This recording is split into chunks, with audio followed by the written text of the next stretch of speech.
13h38, on est en direct et vous êtes à l'écoute de Sport Campus. On est toujours avec notre invité Guy Pujol qui nous parlait de sa carrière d'écrivain. On va peut-être se recentrer un peu plus sur le sport. Et je crois qu'Alain avait encore quelques questions. Oui, on a fait une petite aparté, mais on va revenir un petit peu sur le thématique de l'émission. Tu as parcouru 60 pays, tu m'as dit à peu près une soixantaine de pays, c'est ça? Oui. Et tu es parti au Brésil, tu es parti quoi faire? Visiter les favelas, c'est parti quoi faire? C'était prévu dans le programme, on en a visité une, mais bon, quand on visite les favelas, vous savez que c'est un peu comme quand le ministre se déplace à l'hôpital Pellegrin, on a tout nettoyé avant, donc c'est pas une vraie visite, quoi. Donc, non, je suis toujours organisateur de voyages, c'est pour ça que j'en ai fait beaucoup. Et on avait mis au programme la visite du Brésil en 18 jours. Et donc, j'étais encore arbitre. Quoi de plus intéressant que d'aller au pays du football, du vrai, du pur, qui soit sur la plage. Et j'ai eu la chance de pouvoir rentrer au Maracanã, avec ma licence sportive, de pouvoir fouler la pelouse, alors que c'est interdit, on ne vous laisse pas mettre le pied au Maracanã. Et une histoire que j'ai racontée brièvement à Alain, j'ai eu la chance de faire un dribble aussi bien avec Pelé qu'avec Garrincha. Donc ce n'est pas donné à tout le monde. La seule chose, c'est qu'ils étaient sur l'image contre le mur, que moi j'avais le ballon au pied, quoi. Donc on a pris la photo en train où Guy Pujol faisait son dribble avec deux icônes du football brésilien. Et en plus, on avait une guide qui était plus adjudant que guide, et donc on l'a gratifié d'une hola en plein Maracanã, un petit groupe de 40, on a fait la hola et on a chanté l'hymne 98, et 1, et 2, et 3, 0, et elle n'a pas apprécié du tout. Ah bon? Mais pour nous, c'est un bon souvenir pour nous. C'est un pan de vie inoubliable, ça. Voilà. On ne pourra jamais le remplacer, celle-là. Battre le Brésil en finale de Coupe du Monde. Donc nous, on est très fiers. En plus, on était partis avec une vraie Coupe du Monde qu'un artiste local nous avait confiée en bois jaune brillant. Donc on a exhibé sur tout le parcours. T'es parti les provoquer, les Brésiliens, quoi. Sur tout le parcours. Et à Copacabana aussi, où on a fait une petite partie de foot sur Copacabana. Donc c'était inoubliable. Et des récits comme ça, j'en ai... j'ai eu beaucoup de chance dans ma vie. Tu as visité pas mal de pays, mais tu es sportif aussi, en dehors du foot et de l'arbitrage. Et d'après ce que tu me racontes, dans tous les pays où tu as été, tu as tenté un coup. Tu as tenté de faire quelque chose, que ce soit de l'escalade, que ce soit des cascades, que ce soit... Allez, vas-y, raconte-nous un petit peu. Oui. Donc, une de mes belles premières expériences, ce fut le sandboard. Alors bon, c'est quoi ça? Excusez mon accent gascon, plus que anglophone. Il faut dire comment, Mélissa, le sandboard? C'est quoi le sandboard? Alors, c'est quoi le sandboard? Sandboard. Voilà. C'est quoi? C'est faire de la planche sur du sable, c'est ça? Et voilà. Ah, c'est les planches en bois, la fine, c'est ça? On est perdu sans elle, on le sait. Comme son nom l'indique. Voilà. Je parle anglais, moi. Voilà, donc gros voyage au Pérou, puisque j'étais parti sur le chemin de l'Inca, entre Pérou et Bolivie. Et quand vous démarrez au Pérou, vous passez par le bord du Pacifique, où il y a les plus grandes dunes du monde, les dunes de Ica, qui ont été... parcouru par le rallye Paris-Dakar, qui n'est plus au Pérou. ni au Pérou ni à Dakar, mais qui s'appelle toujours comme ça. Et donc là, il y avait une très très belle épreuve sur planche, sur une des dunes les plus hautes du monde, où vous partiez du haut, 150 mètres comme ça, le nez pas dans le guidon, mais dans le sable, et il fallait arriver en bas sans avoir été expulsé de sa planche. Alors, petite histoire, j'avais recommandé à tout le monde de vider les poches, bien entendu. Gardez pas les appareils photo, petit patata. Moi, je faisais mon film, je regardais tout le monde partir, et puis arrive mon tour, j'étais le dernier. Je me mets sur la planche, comme ça, je pars, j'arrive en bas. Ils m'ont fait la hola en arrivant, puisque je ne me suis pas renversé. je fouille mes poches. J'avais laissé mon appareil photo dans la poche, donc il se fut ensablé et j'ai laissé mon appareil photo dans la dune. C'était pas le Pérou. Voilà. Donc le zoom terminé, ne sortait plus. Donc ça, c'était une belle expérience de sandboard, quoi. Il y a des gens qui m'ont dit qu'ils t'ont vu déguisé en Batman dans une cascade, c'est vrai? Alors, c'était pas tout à fait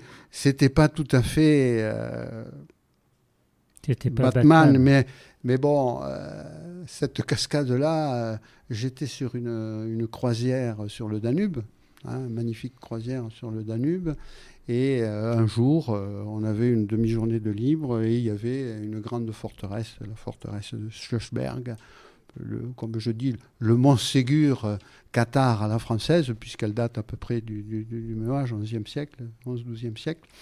Et donc, avec 3 ou 4 copains, on se dit, depuis le temps qu'on se goinfre sur le bateau, on va aller faire un peu d'exercice. On va monter là-haut. Bon, on nous dit, il y a une heure de grimpette sur un bon mamelon. On a mis 1h30 et quand on est arrivé là-haut, c'était noir de partout, tellement l'orage grondait. Et donc, on s'est pressé pour descendre. Et donc, c'était un peu le Tourmalet, quoi. Si on peut comparer à chez nous, toute une sente gravillonnée, terreuse, glaiseuse et tout, serpentant la colline. Et donc, je dis à tout le monde, attention, c'est glissant, prenez bien la sente partout. Et puis, à un moment donné, je me suis dit, j'ai dû vouloir faire le malin plus qu'un autre. Ça m'est souvent arrivé. Tu vas couper tout droit. Comme ça, tu vas pouvoir les prendre en photo à la sortie de la sente où ça glissait déjà. Donc, j'ai coupé tout droit. Mes freins ont lâché. Je ne sais pas si vous savez ce que c'est quand les freins musculaires vous lâchent, le corps il s'en va. Et donc j'avais un magnifique chêne en bas de la sente que j'ai épousé à grands bras comme ça. Un chêne? Un chêne, oui. J'ai épousé un chêne. Donc, t'as pas traité le gland, en fait? Chacun fait comme il peut. Et donc, ma montre, j'avais la montre au poignet droit. Vous voyez, j'en ai plus depuis. Donc, elle a explosé. Elle est partie. On a essayé de la rechercher. Et donc, comme elle était minutée à 7 h le matin pour se lever, le lendemain matin, dans cette forêt-là, à 7 h, tous les lapins ont été réveillés puisqu'on n'a jamais retrouvé ma montre. Alors, l'appareil photo est cassé, la montre est cassée. Chaque fois, vous cassez quelque chose, quoi. Et oui. Ouais. Et alors, tant que c'est pas à vous, ça va. Tout petit casser ses jouets déjà. Donc, 2 secondes, Alain, 2 secondes. 8 octobre 2020, je vais couper 2-3 branches de chêne sur un petit cabanon. La branche est toute fine, tire plus fort. Je tombe. Résultat, pompier, SAMU, plus de 15 fractures. J'ai mis 8 mois à m'en remettre et c'était il y a à peine 18 mois. Et pourtant, tu avais dit de ne pas t'asseoir sur la branche que tu sais. Voilà, mais je ne m'étais pas assis sur la branche, j'étais sur le toit du cabanon, sauf que le toit du cabanon, il m'a explosé, quoi. Il m'a explosé. Donc, pour dire que les cascades, je connais et je m'en suis encore sorti. Je suis heureux d'être parmi vous parce que malheureusement, des gens qui tombent d'un toit ou quoi que ce soit, parfois, on les accompagne à leur dernière demeure. Et tu pars au Pérou, tu pars au Brésil, puis là, tu reviens de Laponie. Il fait moins 25. Tu es sponsorisé par Findus ou écoute, moins 25 encore, il faisait pas très très froid. Alors, en 2 fois, j'ai fait ça pour mes 70 ans, parce que bien que pyrénéen, je ne suis pas un homme des neiges. Je fais pas du ski. On en a tellement pâti pour pas pouvoir circuler, que je me suis plutôt tourné vers le ballon rond et le ballon ovale, puisque j'ai fait les deux. Et là, je me suis dit, pour mes 70 ans, je veux me payer le luxe d'aller faire de la motoneige, du chien de traîneau, de la raquette, du ski de fond, et j'ai participé aux Jeux Olympiques Lapon. Aux Jeux Olympiques Lapon, c'est quoi ça? Voilà, donc les Jeux Olympiques Lapon, dans ce circuit-là, c'était une journée consacrée à de nombreuses épreuves par équipe, où à la fin il y avait un classement. Tu as été médaillé? Un joli pot.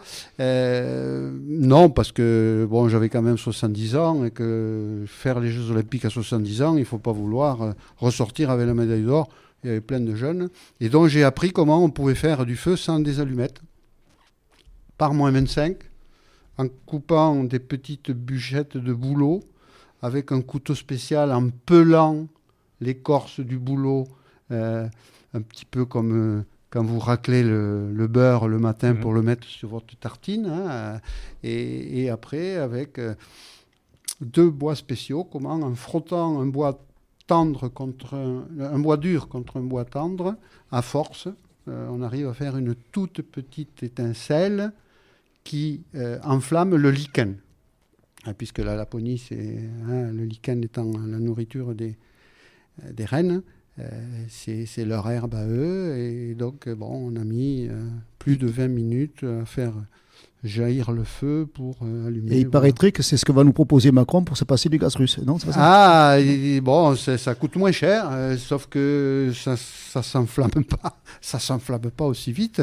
Et alors le dernier, puisque j'y suis revenu, là j'y étais en janvier, donc pour reparler de cascade, j'ai eu le plaisir de faire plus de 5 km comme musher, avec 5 chiens de traîneau devant moi, donc vous savez qu'ils sont fougueux, plus vous les lâchez, plus ils courent. Et donc on m'avait averti, il ne faut surtout pas lâcher le traîneau, parce que si vous le lâchez... Tu peux lâcher le chien, mais pas le traîneau, quoi. Voilà. Et puis dans une courbe, les chiens, ils ne m'ont pas mis sur les rails qu'il faut. Ils m'ont fait dévier le traîneau et l'Ariégeois est parti dans la poudreuse de 2 mètres. Ça a fait un trou énorme, je fais plus de 90 kilos. Et le traîneau, il est parti pendant plus de 300 mètres. Avec qui dedans? Ma femme, qui a eu la peur de sa vie, puisque les chiens, quand vous les lâchez... C'était pas prémédité? Pas du tout. Pas du tout. Donc la voiture balai est arrivée. Je ne suis même pas monté devant. Je suis allé rejoindre mon traîneau après une belle cascade dans la poudreuse de 2 mètres. Je me suis sorti impeccable, puisque là, il n'y avait aucun risque, quoi. La poudreuse, ça amortit le choc. Tout à fait. Mais après, il faut s'en sortir. Un trou dans la poudreuse de 2 mètres, vous n'avez aucun repère pour tourner. C'est pas facile à trouver comment je vais m'agenouiller ou prendre appui. Voilà. Tu peux nous lire quelques petites lignes que tu nous as promis en début d'émission? Puisqu'on arrive à la fin. Si tu veux. Ce que je peux vous faire... c'est par rapport au livre, puisque mon livre s'appelle Mon Ariège à cœur ouvert, vous entonnez l'hymne ariégeois, si ça ne vous dérange pas. Si vous avez écouté à la foire de Paris, les spécialistes éleveurs de moutons, pendant longtemps, ils ont animé le salon de l'agriculture là, avec l'hymne ariégeois. Donc je peux vous en chanter 4 lignes, ça ne va pas prendre. Parce que j'ai pas de parapluie, Guy. Il est long, mais c'est pas grave, je chante juste. Ariège, oh mon pays, o terre tanta aimado, maire tanta durado, te pres de l'en tout jaune, tout nous me réjouis, Ariège, oh mon pays. Alors, si vous voulez la traduction, je peux vous la faire. C'est Ariège, mon pays, aux terres tant aimées, mer tant adorée, Ariège, mon pays, Ariège, je vous aime. Voilà. Du coup, c'est en occitan, c'est ça? Voilà, c'est occitan. Alors, c'est plutôt, c'est pas de l'occitan pur, puisque l'occitan pur, il est du côté de Montpellier. On dit que c'est patoisant, c'est plus près du gascon. Vous savez qu'ici, on est en Gascogne et que parfois, je comprends mieux le patois landais, qui est dans la Gascogne, que certains patois de ma propre région, parce que chacun a son accent, chacun a ses déterminations et qu'on n'a pas du tout les mêmes mots. Bien que voisins des Catalans, on ne parle pas du tout la même langue que les Catalans. Et puis après, si tu veux que je finisse, je peux mettre à l'honneur mon village, puisque... C'était le but, ton village, et puis ton petit bouquin que tu as fait, vous parlez de tes livres. Voilà, donc mon village, ça s'appelle les Bords de Surarise. C'est un tout petit coin. Si vous n'avez pas pratiqué l'Ariège, c'est pas facile de voir, mais dans l'Ariège, on a une grande grotte grotte magdalénienne, habitée depuis 13 000 ans, qui est la grotte du Mas d'Asile. Avec la particularité, c'est que la route départementale la traverse sur un peu plus d'1 kilomètre. Et donc là, il y a une petite rivière qui s'appelle la Rise, qui longe et qui vient grossir Garonne bien avant Toulouse. Et donc, dans ce premier livre, j'ai voulu rendre hommage au village dans lequel j'ai vécu pendant 25 ans, avant d'aller chercher du travail à la capitale comme on faisait avant, puisque c'était plus facile que maintenant, où on peut trouver quand même du travail un peu partout. Et donc, j'en avais fait un petit quatrain que je peux vous lire. J'ai appelé ça mon Ariège à cœur ouvert, toujours pareil. Hein. Je te salue les bordes d'amour, mon doux village aux accents de terroir, toi qui nourris mon cœur depuis toujours, tel un ami, je reviens te voir. J'aime tes rues aux senteurs d'antan, foulées jadis par des gens besogneux, tes murs ancestraux sont bien vivants, corps outragés, mais ô combien précieux. Tes coteaux sculptés en terrasse, autrefois l'Éden des arbres fruitiers, te font un beau décor plein de grâce, où tu poses à leurs pieds sans même larmoyer. Vous voyez qu'on peut marier le sport, la poésie, c'est fabuleux, quoi. Ça change un petit peu du sport pur et dur, et c'était un petit peu le but de l'émission d'avoir Guy Pujol, parce que moi je le pratique un petit peu par les réseaux sociaux, et je passe énormément de temps à lire ce qu'il fait, parce que c'est joli, quoi. Ça chante, ça fait partie de notre patrimoine qu'on ignore, quoi, un petit peu. Voilà. Donc j'ai la chance, j'ai trouvé un éditeur qui va me permettre de rentrer dans le circuit Amazon et compagnie, Fnac, librairie, c'est lui qui gère tout. Il va me restituer 1,50 € par livre fait. Voilà. Et d'ailleurs, est-ce que vous écrivez sur le sport? Vous êtes passionné aussi de sport. Est-ce que vous avez déjà pensé à écrire sur le sport? Et oui, et donc c'est là où ça n'a pas marché.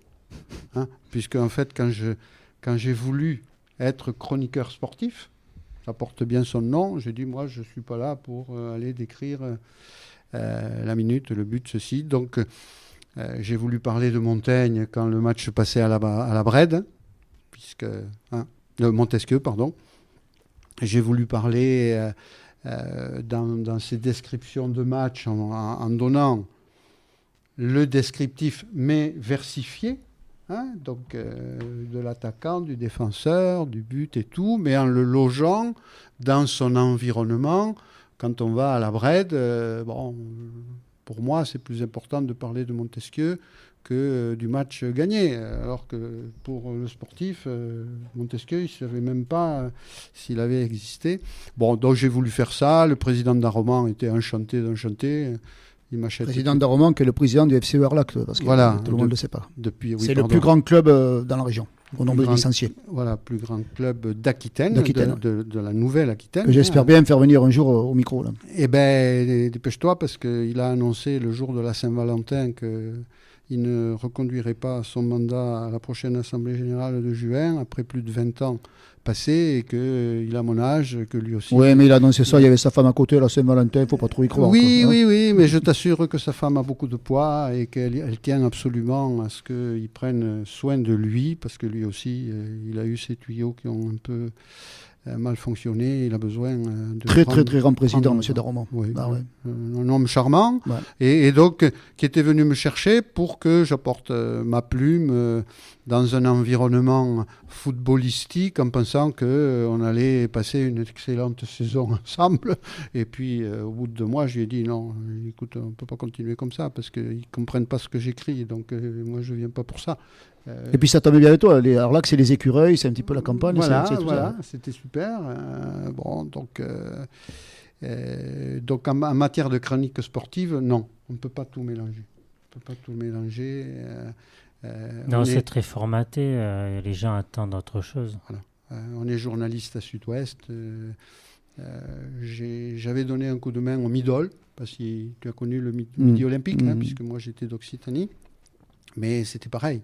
J'ai été contingenté, on me disait, tu as 300 mots, c'est pas pour aller raconter la vie de Victor Hugo. Quoi. Non, en fait, Guy, il écrit le sport en chantant. Et En gros, c'est ça, quoi. Et le sport, maintenant, on veut du résultat pur et dur. Voilà, c'est tout. Oui, ça peut pas fonctionner, quoi. Et en plus, à la fin du match, quoi. Hein, donc, moi, je suis toujours à ma méthode papier, crayon, photo.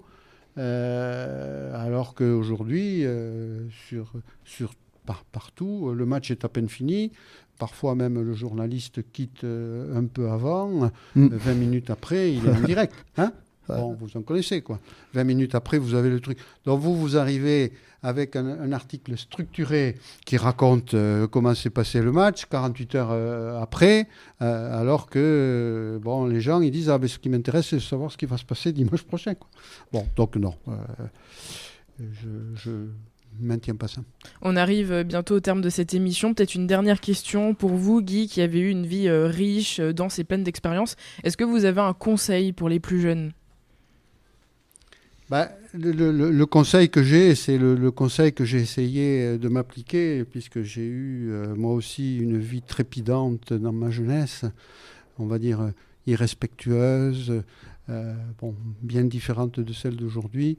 Je dis aujourd'hui, dans le monde du sport, et le nôtre en particulier, qui est le monde du bénévolat, puisque c'est celui qui est le plus majoritaire, soyez respectueux. Soyez respectueux de tout, de ceux qui donnent de leur temps, qui laissent leur argent. On n'est pas Mbappé ni quoi que ce soit à 2 millions par mois. Soyez respectueux. Malheureusement, on voit bien que cette société-là n'évolue pas vers ces standards-là de la famille, qui est la plupart du temps aujourd'hui éclatée, et où les jeunes sont dans un environnement où le respect n'est plus ce qu'il était, puisque les leçons de morale, quand j'étais gamin, étaient dès l'entrée sur le banc de l'école, on démarrait avec la leçon de morale. Aujourd'hui, quand vous dites ça à quelqu'un, la leçon de morale, on ne sait plus que ça existe. Et donc, tous les dérapages existent dans le foot, dans le sport, dans la vie et partout. Donc, je dis, voilà, à toutes les strates de la société sportive, l'important, c'est de démarrer par le respect. On a un coach, on respecte le coach. On est parents, on ne va pas être coach, mais malheureusement, on a des parents qui sont plus coachs que parents, donc ça ne marche pas, quoi. Et on a beaucoup d'incidents. Et ce seront les mots de la fin.